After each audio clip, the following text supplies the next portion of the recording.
Sunderlight Productions. Dans cet épisode, on va parler de la photo de mariage opposée à la photo corporate, de l'imitation de chiffre d'affaires, d'orienter la narration, de photographier avec ses 5 sens, de ne jamais s'ennuyer, de livre photo, de bien faire son casting client, de chance, de développer son business à l'international, d'être invisible, de l'ego dans le métier de photographe, mais surtout, on va vous expliquer pourquoi c'est parfois bien de prendre des grosses tartes dans la gueule. Vous êtes tout est dans l'œil du photographe.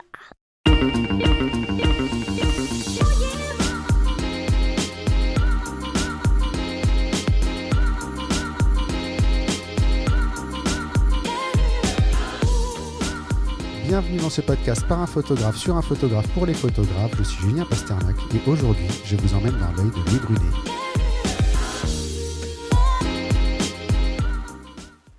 Bonjour Louis. Salut Julien. Enchanté, on se rencontre pour la première fois aujourd'hui. On est amis ça. Facebook depuis très longtemps, mais on n'a jamais réellement pris le temps de discuter avant. Oui, c'est vrai. Et pourtant, tu as eu une influence énorme sur ma façon d'évoluer à travers une photo dont on parlera un petit peu plus tard dans l'épisode. Ça me fait très plaisir d'entendre ça, Julien. Ça a joué, ça a peut-être même un petit peu pesé au moment où j'ai créé ce podcast, quand je me suis dit qu'il faudrait que j'avance un petit peu différemment et que je discute avec des gens comme ça. Donc, tu es là aussi en grande partie à cause de cette photo et on va en parler un petit peu plus loin. Merci de m'inviter en tout cas. Tu connais le principe, on en a discuté un petit peu avant. Je vais te demander ton elevator pitch. Donc je rappelle l'idée, c'est tu rentres dans un ascenseur, il y a Steve Jobs qui est dans cet ascenseur et tu as 3 niveaux pour lui expliquer qui tu es, ce que tu fais. Ok, salut Steve. En fait, mon métier à moi, c'est de permettre aux entreprises de gagner plus d'argent avec le pouvoir de l'image, tout simplement. Aussi simple que ça. Tout simplement. Tu es également photographe mariage. Je suis photographe mariage et j'ai commencé la photographie par le mariage. Tu es parti vers le corporate. Comment est-ce que tu fais fonctionner les deux en parallèle ? C'est très simple. Je me suis limité il y a quelques années à faire 10 mariages par an et à choisir les mariages que je fais. Et tout le reste de l'année, je fais du corpo. C'est ça le secret, en fait, pour faire fonctionner les deux en même temps, c'est qu'il faut faire beaucoup de l'un et un peu de l'autre. Et En fait, si tu ne mets pas de limite, si je prenais 20 mariages par an, je pense que je ne pourrais pas arriver à faire ce que je fais aujourd'hui en corpo. C'est marrant parce qu'en fait, tout le monde se pose cette question-là. Enfin, tu le sais probablement, tu as déjà dû avoir cette discussion avec d'autres photographes. Ceux qui font du corpo voudraient faire du mariage. Ceux qui font du mariage voudraient faire du corpo. Tout le monde voudrait se développer et personne n'arrive à comprendre en fait ça. Ouais, je pense que j'ai choisi le corpo. J'aime pas le mot corporate en même temps. Je travaille avec des entreprises parce que je me suis rendu compte que j'arrivais dans un genre de tunnel dans mon métier de photographe de mariage, où j'avais déjà vu pas mal de choses, et puis j'avais envie de voir d'autres choses, et surtout, au niveau commercial, ça devenait compliqué. Très compliqué. Pourquoi ça devenait compliqué ? Parce que j'ai fait un choix en fait, de carrière, de passer en société, de sortir du monde de l'auto-entrepreneur, tout simplement parce que, en tant qu'auto-entrepreneur, j'avais une limite dans ma tête, qui est la limite du chiffre que tu peux faire dans l'année. Ah, donc ça te plafonnait en fait dans ce que tu faisais, c'est-à-dire que tu t'empêchais d'aller plus loin ? Ouais. Et je pense que c'est psychologiquement très mauvais pour beaucoup de gens. C'est-à-dire que si moi tu me dis t'as le droit de faire jusqu'à 32 000 euros et après ça va être galère pour toi, je vais faire jusqu'à 32 000 euros. Et je suis pas du tout dans cette logique-là par nature. Vous êtes limité. Donc ouais. au moment où j'ai eu atteint ces 32 000 euros, je me suis dit, soit je continue à rester pépère et rester comme ça, soit je prends un risque de fou et je change. Et j'ai changé. C'est marrant, je pense qu'on est nombreux à avoir cette réflexion et cette question par rapport aux impôts, d'avoir l'impression qu'on va se faire ouvrir en deux par les impôts si on dépasse un certain chiffre, si on se verse un salaire. En fait, c'est aujourd'hui que je me fais ouvrir en deux par les impôts. Ah oui ? Donc Ouais. ça t'est vraiment arrivé quand même ? Ah mais là, aujourd'hui, je mange sérieux, quoi. Ah ouais ? Ouais. D'accord. Bon, écoute, donc rester en auto-entreprise et dépasser pas 32 000 euros. Non, mais je bosse plus qu'avant et je fais beaucoup d'autres choses et c'est vachement plus intéressant. Ouais. Donc tu t'es quand même épanoui, même si effectivement, derrière, il y a un petit peu à payer en plus. Il y a beaucoup plus à payer qu'avant. C'est beaucoup plus dur parce que, et c'est pour ça aussi, quand tu me parles de photos de mariage et photos corpo, on y reviendra plus tard. Quel est le choix qui m'a fait passer plus vers le corpo que sur le mariage ? Mais les taxes que je vais payer dessus jouent beaucoup. On développera ça peut-être dans le côté business. J'allais dire, dans ma liste suivante, la liste des choses que je voulais aborder, j'allais dire que j'avais l'impression que le côté corporate était plus développé chez toi, donc tu viens de le dire. À quoi je l'avais vu, en fait, c'est que tout ton travail personnel est présenté côté corporate et pas du tout côté mariage. Ce qui est pas toujours le... Enfin, en général, on met son travail personnel du côté qu'on a envie de développer. J'ai vu aussi sur ton site, et justement quand on parle de ce travail personnel, que tu étais assez attiré par le photojournalisme. Quand on en a parlé avant, tu m'as dit que c'était plutôt le photodocumentarisme. Ouais, alors ce mot, j'ai trouvé ça assez intéressant quand vous en avez parlé l'autre jour sur un autre podcast. Pour moi, la photo documentaire, c'est être capable de raconter une histoire à travers l'œil du narrateur. C'est-à-dire que la personne qui écrit cette histoire, elle prend pas forcément parti, mais elle va orienter aussi le sens de la narration. De toute façon, c'est obligatoire. Quand tu racontes une histoire, tu mets deux personnes différentes, l'histoire va être racontée différemment. Tu racontes tel sujet ou tel sujet d'actualité. Il y en a un où tu vas parler des gilets jaunes et tu vas aller du côté de la police. Il y en a un où tu vas aller du côté des gilets jaunes. Tu vas raconter deux histoires différentes. Donc de toute façon, tu vas, même sans le faire exprès, orienter la narration que tu fais. Et moi, je parle pas forcément de photojournalisme parce que je suis pas un journaliste. Je ne l'ai jamais été et je pense pas que je le serai. Par contre, j'aime m'immerger dans des sujets de société, des sujets qui me tiennent à cœur et en fait raconter une histoire par rapport à ça en vivant exactement comme les gens que je vais photographier. Donc tu assumes d'avoir un point de vue, en fait. J'ai un point de vue, ouais. Sur ces photos-là. Et en fait, sur le sujet que je vais décider de photographier, mon point de vue sera fait avant de commencer à shooter ce sujet, parce que je choisis en fait les sujets que j'ai envie de raconter. Donc tu choisis un thème, tu te renseignes, tu te fais une opinion. Exactement. Et tu vas explorer cette opinion à travers l'image. C'est ça. Je vais pas débouler à un endroit où on me dit tiens, aujourd'hui il se passe ça là-bas, vas-y, fais des photos. Et ça, pour moi, c'est du photojournalisme. C'est de la news, effectivement, où tu es peut-être moins... t'as peut-être moins le temps de te forger un avis aussi parce que c'est plus immédiat. Donc ouais. Effectivement, tu as creusé un petit peu plus et ça a donné un livre, il me semble, il n'y a pas très très longtemps. Et on va y revenir un petit peu plus loin parce que j'ai vu un épisode assez amusant et qui, je pense, en dit long sur ta personnalité et sur le souci du détail que tu peux avoir dans ce que tu fais. Si on parle de ta philosophie photo, est-ce que tu as des photographes, des livres, des photos préférées, de référence ? En fait, chez moi, j'ai une grande bibliothèque, vraiment immense.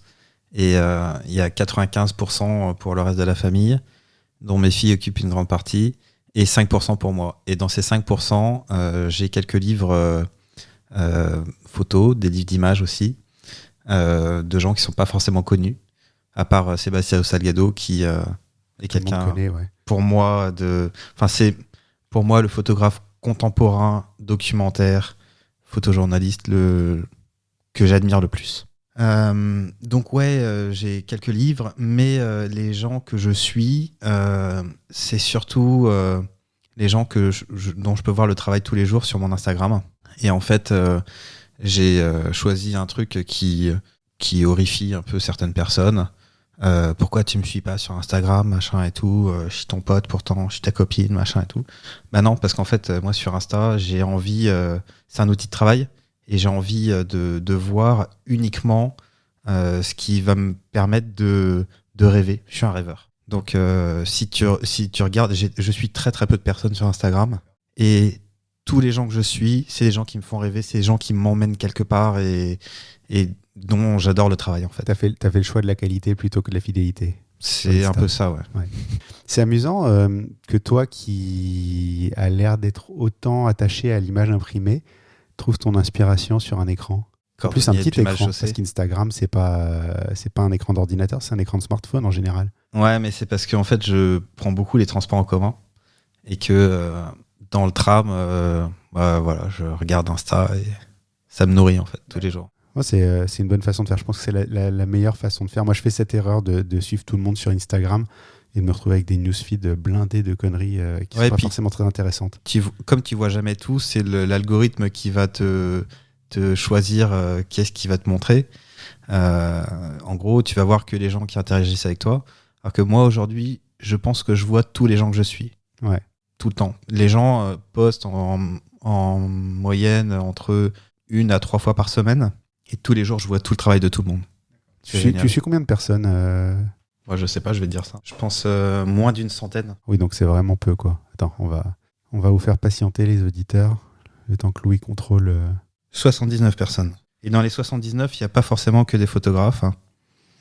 Il y a vraiment de tout. Il y a 2 ou 3 potes ou 2 ou 3 clients parce que c'est du politiquement correct et que voilà, il y a des choses que je peux vraiment pas faire autrement. Mais autrement, c'est vraiment des gens qui m'inspirent. J'ai un ami japonais, par exemple, qui design des sièges, des fauteuils, tout simplement. Il vit à Shanghai. Je l'ai rencontré en Allemagne quand je vivais là-bas et j'adore ce gars. Il est trop sympa. J'adore ce qu'il fait. Et en fait, ça m'inspire. Pourtant, il fait des fauteuils. C'est que des fauteuils, mais ça te Mais- fait voyager. Ouais, voilà. C'est marrant comme approche. D'autres références à part cet Instagram? Ouais, pour moi, comme je disais tout à l'heure, Salgado, Stephen McCurry, ces grands photographes qui sont partis dans le monde entier pour montrer au monde, en fait, dans les années 70, 80, 90, ce qui se passait, quoi. Quelle était leur vision à eux du monde. Je pense que c'est ça aujourd'hui que je trouve intéressant dans la photo. C'est des artistes parce que quand on regarde leurs photos, quand on regarde leurs images, on a vraiment l'impression que ces mecs, ils ont un sens du détail qui est incroyable et que ils savent composer des images, ils savent utiliser de la couleur, ils savent faire énormément de choses. Enfin, Salgado, on est plus sur du noir et blanc, mais c'est des gens qui ont réussi à repeindre le monde d'une autre manière et j'adore leur vision, en fait, tout simplement. C'est marrant parce que c'est la génération qui t'a juste précédé, en fait. C'est ça. Tu cites pas des Cartier-Bresson et des gens comme ça qui sont pourtant aussi talentueux, mais qui finalement sont peut-être un peu plus éloignés de toi. Ça me touche pas du tout leur travail, en fait. Je suis désolé de dire ça pour tous les photographes qui les adorent, mais Non, tu peux les adorer, ça reste une autre période. Là, on parle de photographes qui touchent une période que tu as connue, qui est a priori plutôt C'est ton mon enfance enfance. et ton adolescence. Mm. Et donc, c'est peut-être justement ça qui te plaît chez eux. ouais, je pense qu'il y a un lien, ouais. Si je te demande ce qui te fait déclencher, c'est quoi la chose qui fait que tu appuies sur le bouton pour prendre une photo? En fait, j'appuie tout le temps. T'appuies tout le temps? Moi, j'appuie tout le temps. Tu fais beaucoup de photos sur un événement? Alors, je n'ai pas de mode rafale sur mon appareil photo, mais j'appuie tout le temps. Pourquoi ? Parce que je suis tout le temps en train de penser comment est-ce que je pourrais améliorer le truc que je viens juste de faire à l'instant. Et en fait, j'ai un truc qui m'obsède, c'est la composition dans mes images. J'ai besoin que mes images soient composées au cordeau, qu'il n'y ait jamais une personne devant une autre. J'ai besoin que, en fait, on ait l'impression que ce soit mis en scène sans que ce soit. J'ai une mariée qui m'a dit l'autre jour au téléphone vos photos, je suis allé voir votre site, toutes vos photos sont posées et tout. Machin. En fait, pas du tout, quoi. C'est juste que tu prends le temps de les faire bien et t'attends que le bon moment se présente. C'est ça. Et là, en fait, j'étais à un mariage il y a un mois de ça et j'ai trié mes photos la semaine dernière et je me suis rendu compte que j'ai passé 4 minutes à faire une photo du marié et de sa grand-mère. Mais la photo est parfaite. Mais le résultat que j'ai, il est ultra puissant, en fait. Et t'as fait combien de photos pour J'en ai fait celle-là? 66 D'accord. Pour en sortir une seule. pour en En sortir. 4 minutes. D'accord. Ce qui est un bon ratio, je pense. Ouais, après, il y a des moments où je vais en faire 200 par minute, et puis il y a des moments où je vais en faire 2. Ça dépend de ce qui se passe. Pour vraiment répondre à ta question, qu'est-ce qui me fait déclencher ? Il doit y avoir quelque chose qui me touche, en fait. C'est surtout ça. Je suis quelqu'un de sensible, et j'ai besoin d'avoir devant moi quelque chose avec une certaine émotion. Alors, des émotions, il y en a plein. Tout le monde pense à la joie et à la tristesse. Il n'y a pas que ça. Il y a énormément d'émotions, et juste... 2 personnes qui connectent, une main qui touche une main, ça déclenche quelque chose chez moi et ça me fait me diriger vers ces gens pour aller déclencher, en fait. D'accord. Ça déclenche ton radar, en fait, Ouais. pour aller... J'ai mes 5 sens qui sont ouverts tout le temps quand je photographie, j'écoute tout ce qui se passe et très très souvent c'est mon ouïe qui va me dire il faut que tu ailles là-bas pour aller chercher quelque chose. Donc un photographe qui fonctionne à l'audition Aussi, ouais. aussi. C'est intéressant ça. Justement, ce que tu viens de dire, ça confirme quelque chose que j'ai cru percevoir, c'est que tu es soucieux du détail à l'extrême. Ouais, on peut dire ça. On m'appelle un peu perfectionniste de temps en temps, mais je m'en rends pas forcément compte. Parce que je t'explique pourquoi je dis ça. J'ai vu un post, alors j'ai dû le voir sur Facebook à l'époque et je suis retombé dessus quand j'ai été sur ton site internet, où t'as sorti un livre, je crois que c'était l'année dernière, ou il y a 2 ans. Ouais, le 30 mars 2019. Donc l'année dernière, à une époque où on vivait tous très différemment d'aujourd'hui. Et à l'époque, on pouvait encore voyager. Et ce qui m'avait vraiment marqué, tu as fait un truc que je pense... Alors, si les gens le font, ils ne le disent pas forcément, mais je pense qu'il y a peu de gens qui feraient ce que tu as fait. Ton imprimeur est au Portugal. Ouais. Tu as été au Portugal pour superviser l'impression de ton livre. En fait, je m'entends déjà bien avec le DG de cette boîte. Et ça me faisait une occasion de partir. C'est toujours bien de monter dans un avion, j'adore ça. Et ouais, j'y suis pas allé que pour ça, parce que sinon ce serait un peu... Économiquement, ça n'a voilà. aucun sens, parce que ça coûte déjà tellement cher de faire imprimer un livre par rapport C'est au prix clair. de vente, que rajouter un billet d'avion par-dessus ça, t'as mangé toute la marge. Bon, ouais, on peut dire ça. Et c'est surtout que, en fait, je suis allé contrôler ce qui se passait, parce que c'est la première fois que je sortais un livre. J'avais vraiment besoin et envie de ressentir en fait les machines, ressentir ce qui allait se passer. J'ai bien fait d'y aller parce qu'il y avait une grosse erreur de colorimétrie. Et donc j'aurais eu toute ma première édition de bouquins avec des couleurs absolument horribles, quoi. C'était sur l'ensemble du livre ou c'était sur une Sur image? tout le J'avais bouquin. compris que Sur c'était tout sur le une seule bouquin. image, mais... Non, sur tout le bouquin. Ah oui, donc effectivement, ça aurait été extrêmement... beaucoup plus coûteux que de faire un aller-retour. Tout à fait. Ça a pas trop mal tourné pour toi. Ouais, et alors. puis surtout, la problématique, c'est que je l'ai sorti le jour d'un événement, ce livre. Et j'aurais pas pu le faire refaire, donc j'aurais été vraiment, vraiment dégoûté. Je sais même pas si je l'aurais amené, en fait. Donc au moins, tu as eu exactement ce que tu voulais. Exactement.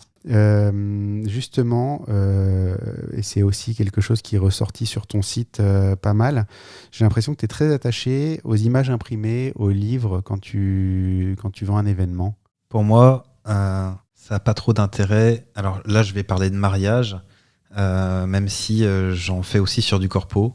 Ça n'a pas trop d'intérêt pour un couple de mariés de faire appel à un photographe et de ne pas imprimer leurs images derrière. Pourquoi ? C'est très simple.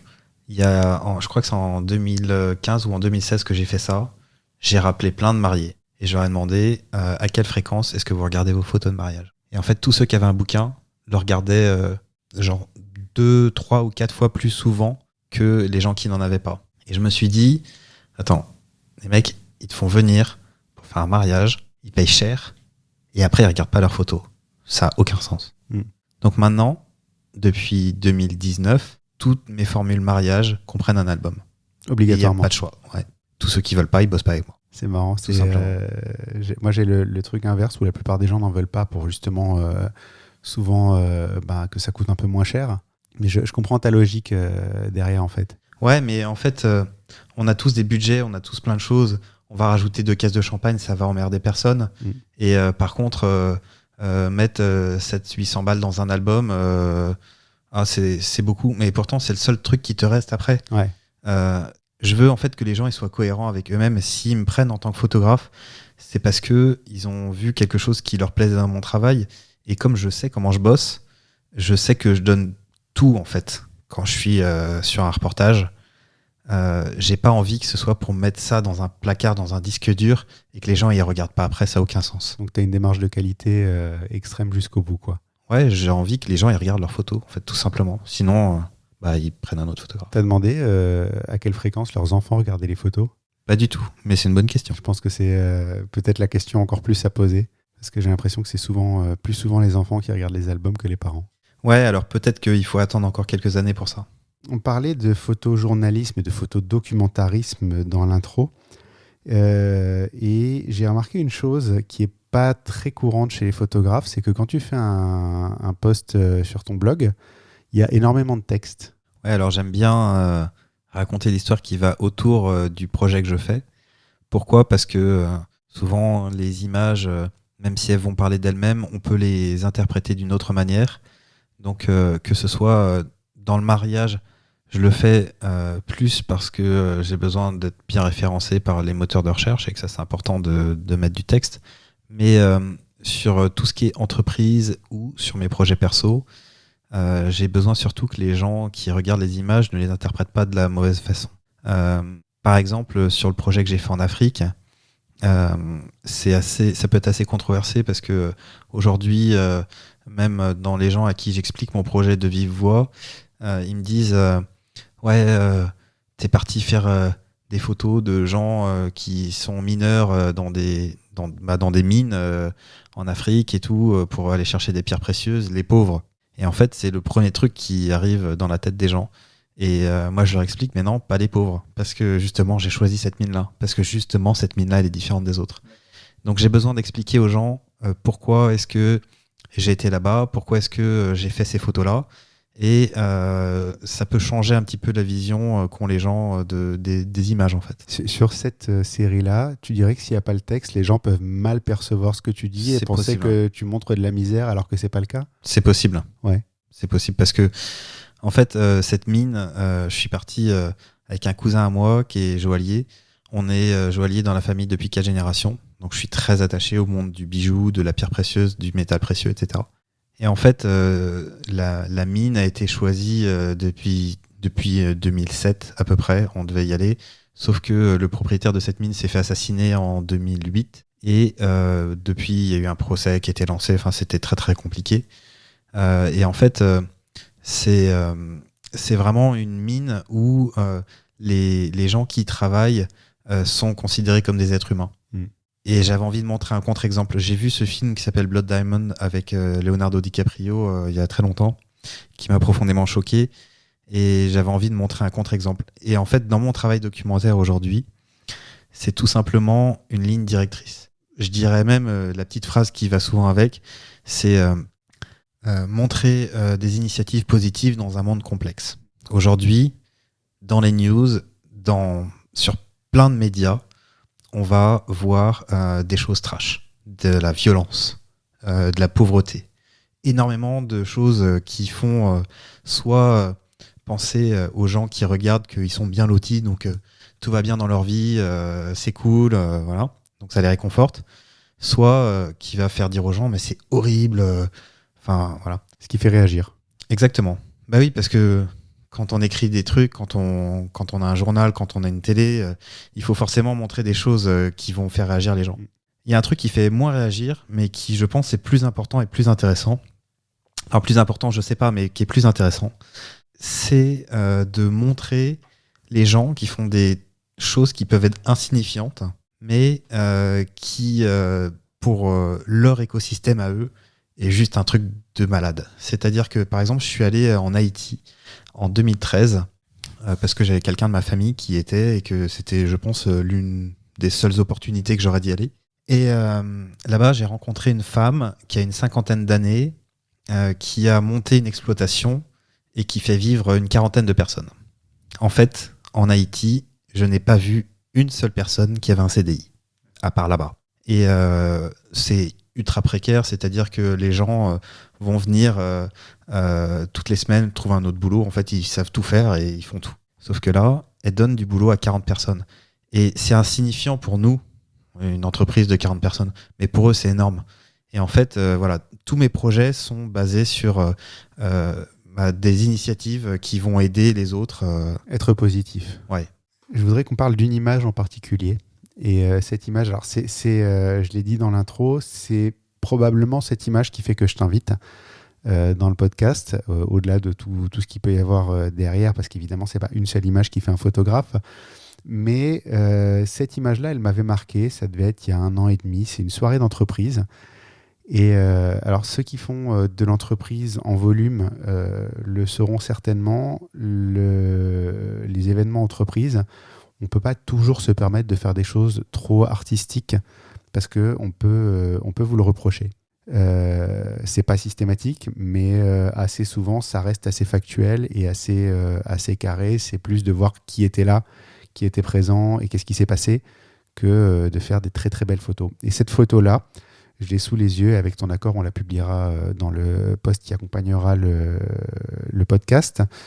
C'est une photo d'un événement qui a l'air d'être un cabinet d'avocats, de ce que tu m'as dit, qui est plutôt très très joli, très très, très, très bien cadré, qui est presque une photo qu'on verrait sur un mariage en fait. Ça m'avait vachement surpris à l'époque parce que justement, c'était pas des choses qu'on voyait sur des événements corporate, sur des événements entreprises.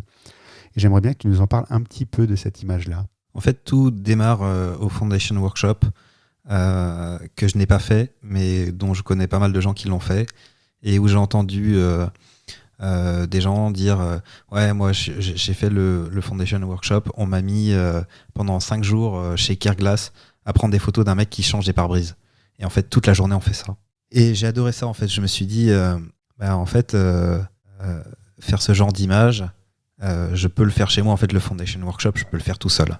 Même si ça ne sera pas la même chose, j'aurai pas de mentor, etc. Mais j'ai décidé également à ce moment-là que dans la vie et dans la photo que je faisais, il n'y a rien d'ennuyant.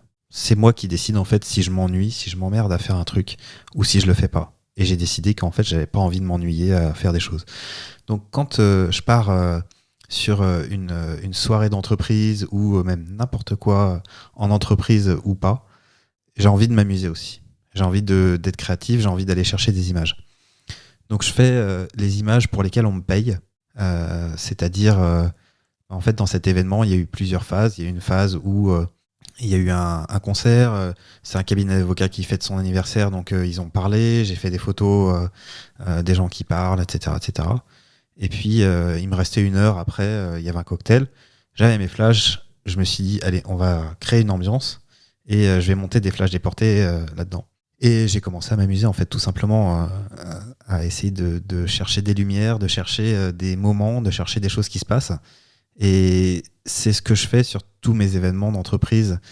Parce que oui, ça peut devenir pénible de faire ces choses-là. Mais en fait, c'est nous qui décidons, encore une fois. Et si jamais on a envie d'être créatif, il n'y a que nous qui pouvons le faire.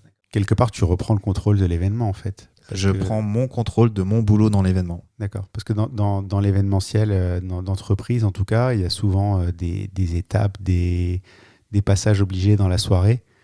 Et donc, justement, toi, tu te laisses... Enfin, tu suis ça, mais tu te laisses pas forcément imposer à 100% d'être sur ça. En fait, j'ai une clientèle qui est un peu particulière. C'est-à-dire que je me suis coupé pas mal de portes pendant un moment en disant à mes clients, voilà, moi, quand je bosse avec vous, je vais avoir carte blanche. Sinon, ça sert à rien. Sinon, vous prenez quelqu'un qui a un CAP de photographie et il va vous faire des photos pareilles. Donc, j'ai eu des gens qui m'ont dit non. Ok, pas de problème. Et puis, il y en a qui m'ont dit oui. Et ceux qui m'ont dit oui, aujourd'hui, ils reçoivent ces photos-là. Et ils me disent, et là, le resto dans lequel on a fait cet événement, ils me disent, mais on reconnaît pas notre resto. On savait même pas que c'était là que ça a été fait. Et je leur ai dit, mais si, en fait, il y avait ces grosses lampes, il y avait cette lumière-là, et voilà, on peut s'amuser. Et en fait, les gens adorent. Donc, ouais, c'est pas pour tout le monde, mais il y a des clients qui vont aimer ça. Non, mais oui, effectivement, c'est effectivement la façon de le dire, c'est que tous les événements d'entreprise, enfin, toutes les entreprises, en tout cas, n'accepteront pas ça. J'ai des exemples où les rares fois où j'ai voulu vraiment faire quelque chose d'original, on me l'a renvoyé en pleine tête en disant non, ça c'était limite des photos ratées, tu vois, pour eux, quoi. Ouais. Et c'est vrai que ça m'avait marqué, cette image-là en particulier. Je m'étais dit, c'est quand même courageux de ta part d'avoir pris le temps de faire cette image-là, en fait. D'avoir risqué, peut-être, ça prend 5-10 minutes de mettre en place ces flashs, de se positionner, de faire ça, mais d'avoir pris le risque de perdre ce temps pour cette image-là, en fait. En fait, je prends pas de risque, Julien.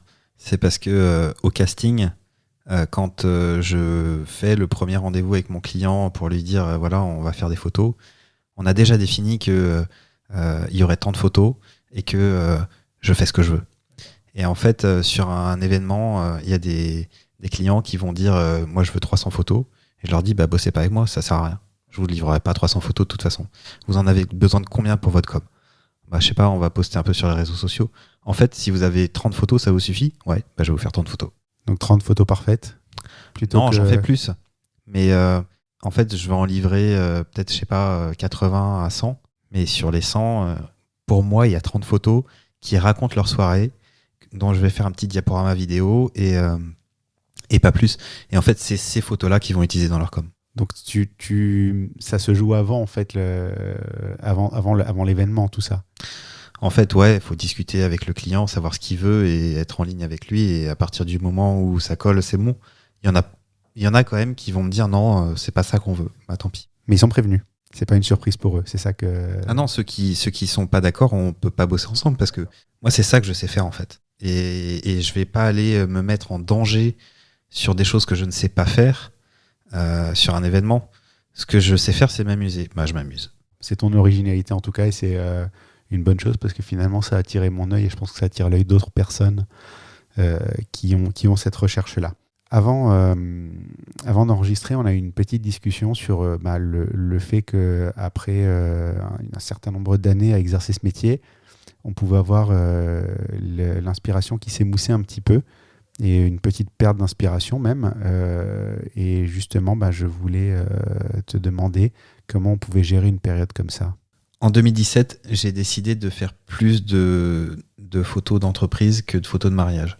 Pourquoi ? Parce que tout d'abord, je me suis rendu compte que c'était plus rentable de faire de la photo d'entreprise que de la photo de mariage et que j'avais quand même une famille à nourrir, que j'avais quand même des envies et besoin de gagner ma vie. Et puis, je me disais que aussi ça pouvait être intéressant de limiter le nombre de mariages que je faisais par an pour faire vraiment des mariages où je m'éclatais et surtout éviter de faire des mariages juste pour gagner ma vie. Donc j'ai commencé à me lancer dans l'entreprise en me disant je fais plus de photos corpo que de photos de mariage et j'ai ouvert plein de portes. J'ai commencé à faire du portrait, j'ai commencé à faire du packshot, de la photo de produit, de la photo de mode, du reportage événementiel, énormément de choses en fait. Et je me suis rendu compte que il y a pas mal de trucs que je ne connaissais pas, qui ont commencé à me plaire. Le portrait, donc à chaque fois que je lance une nouvelle chose, je vais me former en même temps parce que j'ai besoin d'avoir une certaine légitimité dans ce que je vends et je vais pas aller vendre des choses à des gens que je ne maîtrise pas. Donc je sais pas si tu connais Sue Bryce, c'est une photographe américaine qui fait beaucoup de portraits, qui le fait très très bien. J'ai acheté sa formation qui dure 300 heures de formation, enfin c'est un énorme truc. Et je me suis formé à faire du portrait. Et j'ai commencé à en vendre, ça marche bien.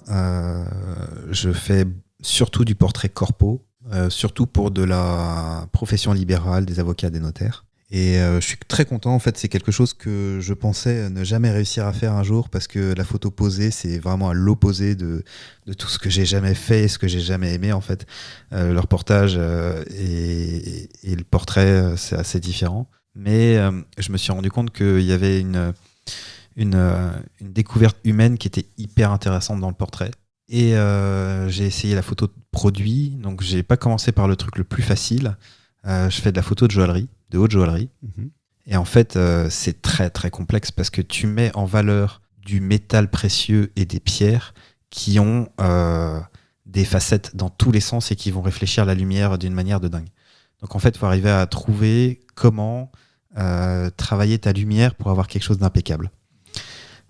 Mais techniquement, parce qu'à la base, on n'a pas parlé de ce que je faisais avant, mais je suis ingénieur. Techniquement, moi, je trouve ça génial. C'est passionnant de découvrir de nouvelles choses, de comprendre la lumière, de comprendre tout ce genre de choses.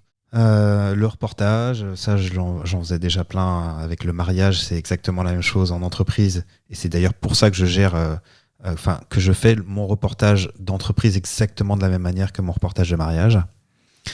Et puis, en fait, ce qui s'est passé, c'est que j'ai ouvert toutes ces portes en même temps et qu'il y a un moment où je me suis rendu compte, mais qu'est-ce que je fais ? Où je suis ? Qui est-ce que je suis ? Je suis un photographe de quoi, en fait ? Et je sais qu'aujourd'hui, alors aujourd'hui, j'ai ma propre boîte, j'ai une salariée, voilà. Mais si demain, il y a une entreprise qui me dit, voilà, je te donne tant par mois pour aller faire de la photo documentaire autant que tu veux, ta carte blanche, tu fais tout ce que tu veux, et que le salaire me plaît, j'y vais. Je me pose même pas de questions, je ferme ma boîte et je vais faire ça. Parce que si je pouvais faire qu'une seule chose dans la photo, c'est justement aller raconter ces histoires, que ce soit en bas de chez moi ou à l'autre bout du monde. Maintenant, la vie, elle n'est pas comme ça. Et faut bouffer. Et pour bouffer, en fait, faut bosser comme un fou. Et il y a un gros dilemme, c'est à quel moment est-ce que tu prends le temps de faire tes projets perso, à quel moment tu prends le temps de t'éclater, et à quel moment tu fais ce qu'il faut pour faire bouillir la marmite. Et c'est là où je te disais tout à l'heure que ouais, je suis en perte de vitesse sur mon métier de photographe. Et je pense que c'est important d'en parler parce que on a beaucoup la vision de photographe qui fonctionne hyper bien. C'est génial, on est créatif, on fait plein de trucs super cool et tout. Ouais, on est créatif, ouais, c'est cool. Mais est-ce que on fait vraiment ce qu'on adorerait faire tous les jours? Est-ce que on n'est pas bloqué à certains moments à faire ces photos-là, même si elles sont cool, même si elles sont intéressantes, même si on apprend plein de choses, même si c'est des photos qui nous font évoluer dans notre vie de photographe. Mais est-ce que, en fait, notre nous intérieur, il n'est pas en train de rêver d'aller faire quelque chose qui est complètement différent et se dire, en fait, il y a un truc qui me bloque de le faire. Ça peut être financier, ça peut être le temps, ça peut être la liberté d'avoir des enfants et de ne pas pouvoir aller faire ce que tu veux. Ça peut être plein de choses. Et je pense que je ne suis pas le seul comme ça. Et je pense que c'est important d'en parler. Et donc, je suis dans cette recherche de me dire, qu'est-ce qu'il faut que j'arrête aujourd'hui pour m'épanouir encore plus dans mon métier de photographe, dans ma vie, en fait, tout simplement. Et quelles sont les voies qui me permettent, d'une part, de gagner ma vie comme il le faut, pour donner ce que je veux à mes enfants, mais aussi pour vivre mes passions aussi, qui coûtent de l'argent, tout ça, avoir le temps dont j'ai besoin pour faire ce que j'ai envie de faire, et m'éclater dans mon métier de photographe. Et ça, c'est une harmonie qui est très difficile à avoir, et donc je suis en recherche là-dessus en ce moment. Est-ce que tu dirais, de ce que tu dis, en fait, que quelque part, tu te sens un petit peu prisonnier du fait que c'est ton métier? En fait, c'est intéressant ce que tu dis. Il y a quelques semaines, pas plus longtemps que ça, je me suis dit, et si jamais j'étais photographe amateur? Enfin, pour moi, quand je dis amateur, attention, c'est la différence entre celui qui gagne sa vie en tant que photographe et celui qui le fait pour le plaisir. Et ouais, ça m'a traversé l'esprit. Est-ce que ça pourrait pas être plus intéressant pour moi de faire un métier et de faire des photos, juste des sujets qui m'intéressent, des sujets qui me plaisent? Mais non, parce que en fait, j'adore faire tout ce que je fais. C'est juste qu'il faut que j'arrive à trouver un bon équilibre. T'en parles et j'ai l'écho d'une réflexion que j'ai de temps en temps. Qui est la même, en fait, qui est si j'étais plus payé pour faire des photos, si je faisais que les photos que j'ai envie de faire. En fait, c'est un peu ce que j'essaye de faire en corpo et tout, mais ça va peut-être pas assez loin, j'ai peut-être besoin de plus. Tu essaies de concilier les deux, en fait, c'est-à-dire d'être payé pour faire les photos, mais uniquement les photos que tu as envie de faire sans qu'on te contraigne à un résultat particulier, en fait. Ouais, c'est ça. Et en fait, peut-être que ça arrive en plein milieu d'une crise de la quarantaine, un tout petit peu en avance, et qu'il n'y a peut-être pas que la photo, et il y a peut-être plein de choses de remise en question en même temps, et que voilà, je tombe dedans, et là, ça y est, il faut se poser certaines questions, il faut faire des choix, et voilà, c'est pas évident, mais t'as raison, c'est important de l'aborder. C'est vraiment important de l'aborder, parce que je pense que beaucoup de monde se pose cette question, on n'en est pas forcément conscient. Moi, je me la suis pas posée de la même manière que toi, c'est-à-dire que ça n'a pas été quelque chose d'important, même si je me rends compte en t'écoutant que je me la suis quand même posée. C'est ça qui est assez marrant, mais ça n'a jamais rien remis en cause chez moi parce que j'avance quoi qu'il arrive. Mais effectivement, en t'entendant, ça résonne. Mais c'est hyper important et c'est bien de pouvoir avancer. Moi, ça me bloque en fait, c'est-à-dire que je continue à faire ce que je sais faire et je continue à travailler mon métier, mais j'ai l'impression qu'il y a un mur autour de moi et qu'il faut absolument que je passe à travers pour arriver à un niveau supérieur où je vais plus m'épanouir dans ce que je fais. C'est le level up. C'est ça. Il faut battre le boss final du niveau pour passer au niveau supérieur. Alors ça tombe bien que tu aies parlé de ça parce que justement la question suivante, ça me donne une porte d'entrée royale pour arriver à cette question-là. Imaginons que tu as 80 ans et que tu es en train de former les petits jeunes qui vont te suivre et tu sais que les très grands photographes, ce qui reste d'eux, alors tu prends un Cartier-Bresson, il reste peut-être 10-15 images de lui, en tout cas que les gens connaissent. Les très bons photographes, il va en rester une seule. Toi, tu as 80 ans, tu aimerais qu'il reste quoi de toi? Tu veux leur montrer quoi à ces petits jeunes qui t'écoutent et qui se demandent comment on va devenir meilleur? Alors j'ai encore 43 ans et beaucoup d'images avant d'y arriver, donc peut-être que dans 43 ans ce sera une image différente. Mais aujourd'hui il y a une photo que j'ai faite dont je suis très très fier et qui est sur tous les écrans de tous mes ordinateurs et qui n'a rien à voir avec mon travail habituel. C'est une photo animalière, c'est un vautour fauve et j'ai eu une chance incroyable quand j'ai pris cette photo parce que c'est un animal, vous pourrez peut-être le voir sur le site du podcast. C'est un animal qui a une posture très inhabituelle et très intéressante. Et moi, je connais rien à la photo animalière. Il y a des gens qui le font hyper bien et j'admire ce que font ces gens-là, surtout en haute montagne parce qu'ils arrivent à faire des photos de dingue. Moi, j'ai une chance de fou en fait. C'est un animal en plein soleil et derrière, il y a une forêt qui est en pleine ombre. Et donc, on a l'impression que c'est une photo qui a été faite en studio ou qui a été retouchée sur Photoshop. Mais en fait, j'ai passé 15 secondes à l'éditer sur Lightroom et c'est tout. Et ce que je voudrais dire à ces petits jeunes, c'est qu'il y a des jours où on a de la chance. La chance, c'est pas de la chance, en fait. C'est une opportunité qu'on va attraper. Et en fait, cette opportunité, il faut la choper. Dès qu'on la voit, il faut la prendre. Et c'est un peu comme ça aussi que je photographie. C'est-à-dire qu'il y a des choses, il faut aller les chercher. Et je vais les chercher. Et les jeunes qui deviennent un petit peu, je vais critiquer un peu, désolé, mais qui deviennent un petit peu paresseux avec le monde d'aujourd'hui et toutes les facilités qu'on leur donne, il y a des moments où il faut aller chercher un truc difficile et il faut foncer. Et il y a des gens qui vont dire c'est de la chance. En fait, c'est pas de la chance. La chance, c'est le fait justement d'aller la chercher, cette chance. Ouais. Je sais plus qui m'avait dit un jour que la chance pouvait te tomber dessus n'importe où, sauf quand tu étais assis au fond de ton canapé. Ouais, bah c'est carrément ça. Je crois que ça résume bien cette pensée-là.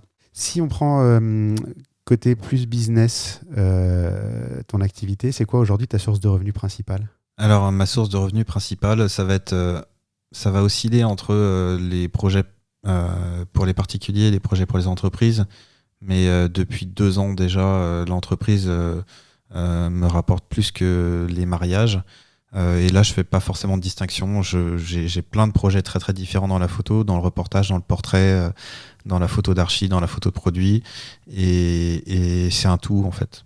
C'est la photo en général. Il n'y a pas un domaine qui prend le pas sur l'autre. Ça dépend des années, ça dépend des périodes. Exactement. J'ai vu une opposition. Alors, tu as 2 sites. Tu as un site qui est dédié au mariage et tu as un site qui est dédié au corporate.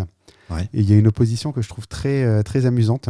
Ton site mariage, en fait, on voit que tu voyages énormément, que tu fais pas mal de destination wedding, que tu bouges loin. Ton site corporate, il est extrêmement local. C'est une opposition que je trouve assez amusante parce que c'est même limite plus facile des fois d'aller faire des événements avec des entreprises loin qu'avec des mariés. J'aimerais comprendre en fait pourquoi ce côté mariage justement tu mets très en avant le déplacement alors que côté corporate justement tu es très dans ta région en fait, tu es très implanté et tu essayes de garder cette image-là, j'ai l'impression. Bon, c'est avant tout du business. Alors, pour répondre à ta première question, pourquoi le Destination Wedding et comment est-ce que j'y arrive? C'est très simple. J'ai vécu presque 6 ans à l'étranger, en Irlande, en Allemagne, en Belgique, et j'ai adoré. J'ai adoré ce contact de vivre ma vie en tant qu'anglophone. C'était vraiment top. Et à cette époque-là, j'étais ingénieur et je commençais tout juste la photo, parce que j'ai découvert la photo très très tard. Et à ce moment-là, je me suis dit, en fait, c'est génial, t'as une opportunité géniale, je vis en Allemagne, t'es au centre de l'Europe, tu peux aller faire des mariages où tu veux. Donc, j'ai commencé à faire des mariages en Allemagne, en Autriche. Puis, c'était à l'époque où je commençais à rencontrer plein de photographes aux conférences Fearless. Et à chaque fois que j'en rencontrais un, on s'arrangeait pour aller shooter un mariage quelque part en Europe. Donc, ça a commencé à me créer un portfolio de 5, 6, voire une dizaine de mariages dans l'Europe tout entière. Et je me suis dit, de toute façon, la seule manière de pouvoir attraper des mariages en Europe, c'est d'en faire. Si quelqu'un vient sur ton site, qu'il n'est pas français et qu'il se marie en Hongrie, par exemple, et qu'il a envie d'un photographe, s'il voit que des mariages à Nantes, il ne va pas te prendre. Donc c'est ce que j'ai fait en fait sur mon site de mariage. Je n'ai mis que les destination weddings d'étrangers qui viennent se marier en France et que les mariages que je faisais à l'étranger. En fait, ce qui s'est passé, c'est tout simplement qu'aujourd'hui, les gens me contactent pas pour faire des mariages localement, mais pour faire des mariages autre part. J'ai fait 3 mariages cette année, par exemple, avec le Covid. J'en ai fait 2 en Corse. C'est les destination weddings qui attirent les destination weddings. C'est parce que tu as commencé par ça que tu as continué par ça, en fait. Exactement. Et en fait, c'est le fait de communiquer dessus que les gens vont venir te chercher là-dessus. Donc, comme j'aime ça, comme j'aime travailler en anglais et travailler avec des étrangers, je me suis dit c'est une bonne manière de communiquer et c'est ce que j'ai fait sur mon site de mariage. Maintenant, sur mon site corpo, c'est très bien de partir à l'autre bout du monde, mais il y a un moment où c'est fatigant. Il y a un moment où tu te dis... j'ai fait par exemple des photos pour un couple à Hong Kong. Enfin, c'est extraordinaire, mais c'est loin. Ouais. C'est génial. En fait, je suis resté 3 jours et demi à Hong Kong, plus presque 24 heures d'avion. Et donc, t'es décalé complètement. Tu vis un truc vraiment génial, mais en fait, t'es décalqué après, quoi, pour une séance photo. Donc, ouais, tu la vends bien ta séance photo parce que les gens, ils te font venir, ils comprennent que tu pars 4 jours, etc., etc. Mais après, il y a un moment où il faut se reposer, il faut voir ses enfants, etc. Donc, je me suis dit, il faut que j'arrive à équilibrer ma vie entre ce que je vais faire à l'autre bout du monde et ce que je dois faire chez moi. Donc, en entreprise, j'ai aussi fait des trucs à l'autre bout du monde. Je suis allé au Panama pour une boîte qui faisait un événement là-bas et qui avait besoin d'un photographe. D'ailleurs, c'était une réponse à un appel d'offres sur Facebook où on était 100 à répondre. Donc, faut jamais hésiter quand il y a 99 autres noms avant nous. Il faut lâcher son nom parce que des fois, ça marche. Mais aujourd'hui, pour l'entreprise, j'essaye de travailler localement. En fait, pas de travailler localement, mais de montrer que je travaille localement pour attirer des entreprises locales à me faire travailler. L'important, c'est pas uniquement de montrer que tu travailles à Nantes, c'est d'aller séduire les Nantais, comme je vis à Nantes. Donc aujourd'hui, par exemple, je viens de signer un gros contrat avec une boîte et cette boîte va m'emmener partout en France pour faire des reportages.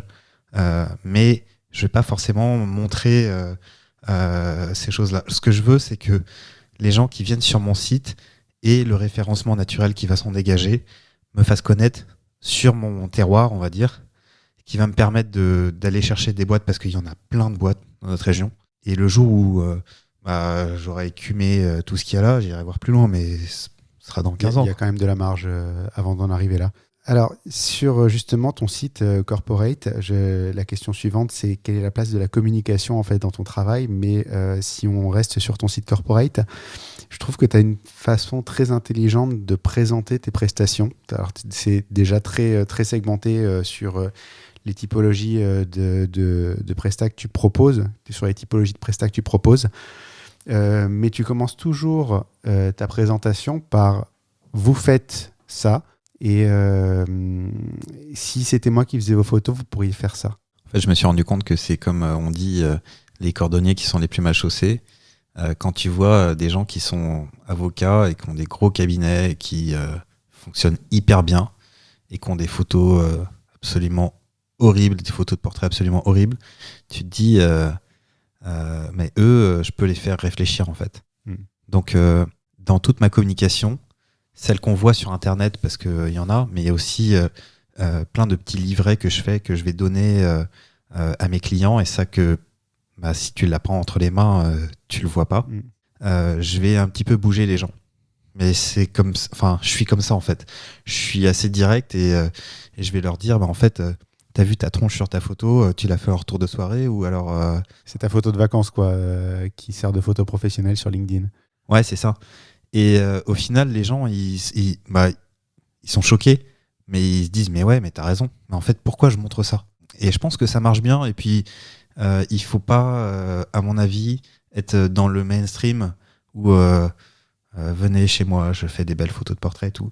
J'aime bien secouer un peu les gens et leur dire Leur rentrer dedans. arrêtez ce que vous faites, quoi. Honnêtement. Enfin, ça a aucun sens.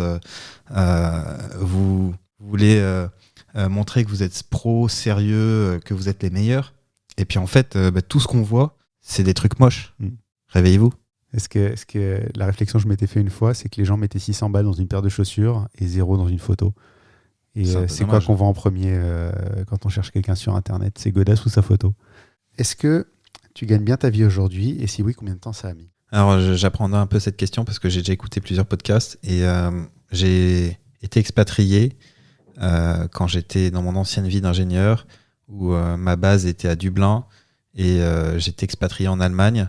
Donc, je gagnais extrêmement bien ma vie, un nombre à 5 chiffres par mois. Et aujourd'hui, bien gagner sa vie, c'est quelque chose d'important pour un photographe. Je pense que gagner 2 000 € par mois, même quand tu vis en province, c'est en dessous du coût de la vie, en fait, tout simplement. Et que on est photographe, on apporte de la visibilité, soit à des entreprises, pour ceux qui travaillent dans le corpo, soit on fait des choses qui ont une valeur de dingue pour nos clients particuliers, c'est-à-dire créer leurs souvenirs. Et même si on n'a pas un bac+5, même si on n'a pas fait des études hyper longues dans la photo, beaucoup d'entre nous sont autodidactes. Je pense que si on veut continuer à vivre de notre passion, il faut arriver à gagner correctement notre vie. Donc il faudrait te payer à notre juste valeur par rapport à ce qu'on crée, ce qu'on apporte aux gens. Il faudrait arriver à se dire, si jamais on arrête notre métier passion de photographe parce qu'on gagne mieux en allant bosser à l'usine ou en faisant autre chose à côté, c'est hyper dommage. Donc il y a un moment où il faut aussi bouger un petit peu. Et là, je vais être très critiqué en disant ça, mais il faut arrêter de vendre des trucs à des boîtes 2, 3 ou 4 fois moins cher qu'on devrait le vendre. Parce que d'une part, c'est très dangereux pour sa propre boîte, c'est aussi dangereux pour les autres photographes, et ça donne une mauvaise idée aux décideurs. Ouais, en fait, ça met des mauvais chiffres en tête aux entreprises. Oui, mais l'autre fois, on a bossé avec ce photographe, il nous a pris tant. Ah, les gars, désolé, mais si le mec à côté il casse les prix, je peux rien faire. C'est remercions Miro aussi pour ça. Ouais, après, moi, j'en vois absolument pas les effets secondaires de Miro parce que mes clients sont différents et font pas appel à ce genre de site. Et puis, on est en province. Je pense que c'est plus parisien, ce truc-là. Pas forcément, mais ça arrive de temps en temps. C'est rare, mais ça arrive de temps en temps que tu entendes « Ah, mais on m'a proposé un photographe professionnel pour 80 €. » Tu fais à ce tarif-là, je ne pense pas que ça puisse être un photographe professionnel. Et donc, quand tu creuses un petit peu, tu te rends compte que c'est ce genre de service qui, effectivement, te disent « On vous envoie un professionnel. » C'est pas forcément le cas. Et ça contribue à dévaloriser l'image d'une profession qui n'en a déjà pas besoin au départ. Parce que voilà, déjà au départ, on se débrouille très très bien pour la dévaloriser nous-mêmes. Ouais, c'est clair. Donc voilà, c'est quand on parle de Miro, je pense qu'on a beaucoup de ménage à faire avant d'arriver à eux, parce que eux au moins sont clairement identifiables, et on peut tout à fait expliquer à un client en quoi Miro n'est pas une vraie option quand on veut un travail professionnel. Ouais, par contre, moi j'ai récupéré un client qui bossait avant chez Miro et qui a eu X photographes différents pour faire des prestations identiques sur plusieurs villes, et ils se sont rendus compte que ils avaient aucune homogénéité dans le travail, et que c'était bien de payer moins cher, mais en fait derrière ça correspondait pas du tout à ce qu'ils voulaient. Et aujourd'hui ils sont hyper contents d'avoir un photographe dédié pour ce qu'ils font, et à chaque fois qu'ils vont faire des photos, ils savent qu'ils vont avoir exactement le même univers à chaque fois. Bon, donc ça peut être positif au final. Ouais, carrément. On peut s'en servir en tout cas. Si je te demande, on va arriver à la conclusion de l'épisode, si je te demande quel est le pire moment de ta carrière? J'en ai pas. T'en as pas? T'as que du bon? En même temps, j'ai cherché à répondre à cette question et j'ai pas vraiment trouvé de réponse. Il n'y a pas de pire moment, t'as pas eu de mauvais moment réellement? En fait, il y a eu des trucs qui se sont mal passés. Si, il y a eu un mariage, j'espère que les gens m'écouteront pas, qui était à côté de Nantes, vers la Baule. Et en fait, j'avais l'impression que tout le monde se faisait chier en fait dans ce mariage. Et que moi, on me demandait de faire des photos cool de gens qui s'emmerdent. Au bout d'un moment, t'épuises tout ce que t'as. Et puis, le problème, il est surtout au tri. Ouais, c'est une erreur de casting au départ. Ouais, carrément. Et en fait, d'ailleurs, même sur ce mariage, la maman de la mariée vient me voir, parce que ça fait assez longtemps quand même. C'est encore une époque où je permettais à mes clients que ce soit pas eux qui gèrent tout seul leur mariage. Aujourd'hui, si les gens me disent c'est nos parents qui payent, je vais pas forcément dire non, mais ça va me faire réfléchir à deux fois. Et elle me dit en fait, je vous paye pas. Je dis pourquoi vous me payez pas? En fait, je vous ai pas vu pendant le mariage. Je dis mais si vous m'avez pas vu, c'est que tout va bien. Non, je vous ai pas vu, je sais pas du tout ce que vous avez fait. Et je lui ai envoyé une dizaine de photos et le lendemain, j'avais un virement qui était en cours. Mais ouais, c'était assez marrant. Après, j'ai pas forcément eu d'épisodes catastrophiques pendant des mariages ou même pendant des événements professionnels. Par opposition, quel est le meilleur moment de ta carrière? En fait, le meilleur moment de ma carrière, il y a peut-être certaines personnes qui pourraient considérer que c'est très très difficile. Et ouais, ça a été très très difficile. Mais c'est un moment que j'ai trouvé génial et surtout avec le recul.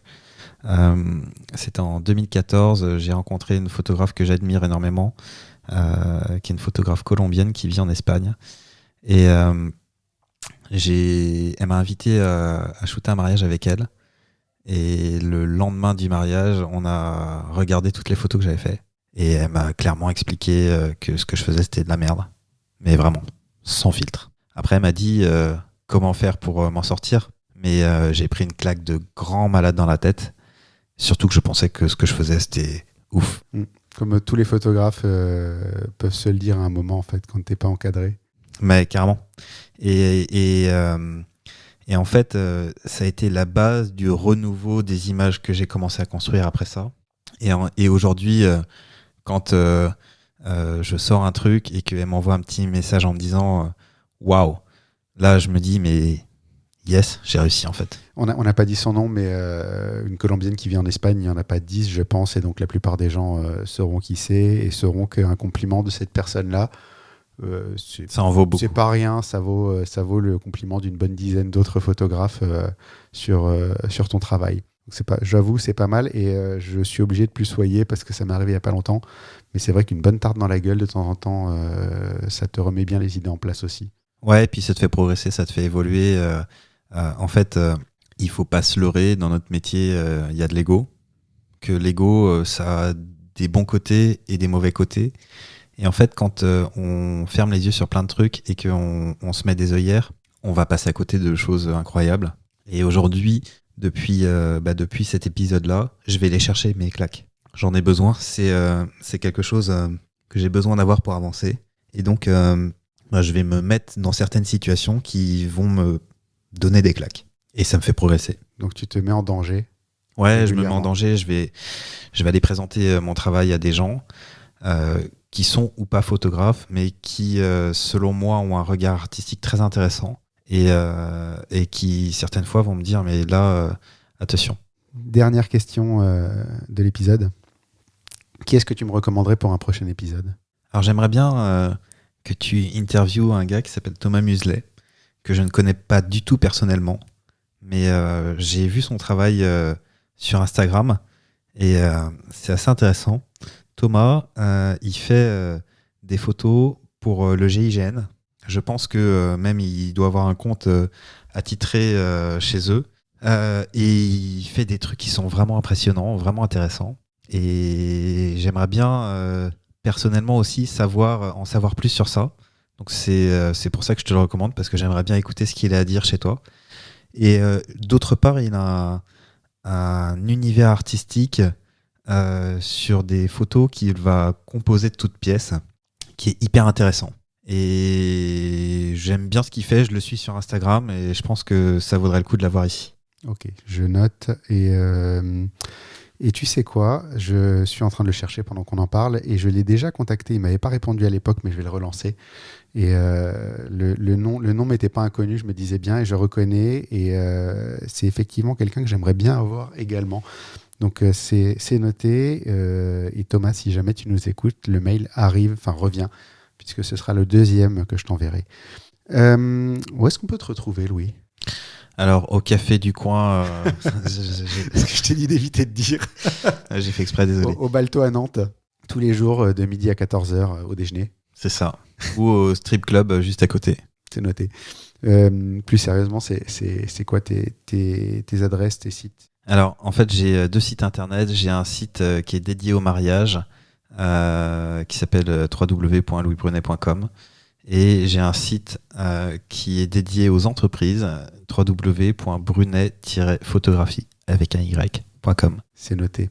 Je mettrai tous les liens dans les notes d'épisode avec un petit extrait de portfolio et tout ce qu'il faut.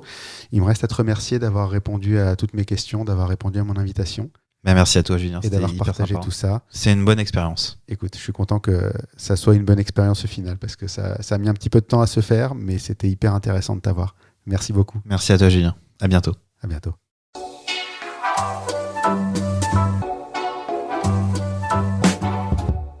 Merci d'avoir écouté cet épisode. N'oubliez pas de laisser une note et un commentaire sur Apple Podcast, c'est important et ça aide beaucoup à avoir de la visibilité pour le podcast.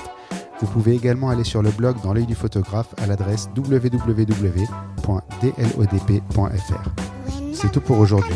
On se retrouve au prochain épisode dans l'œil d'un nouveau photographe. Dans l'œil du photographe, merci, c'est fini.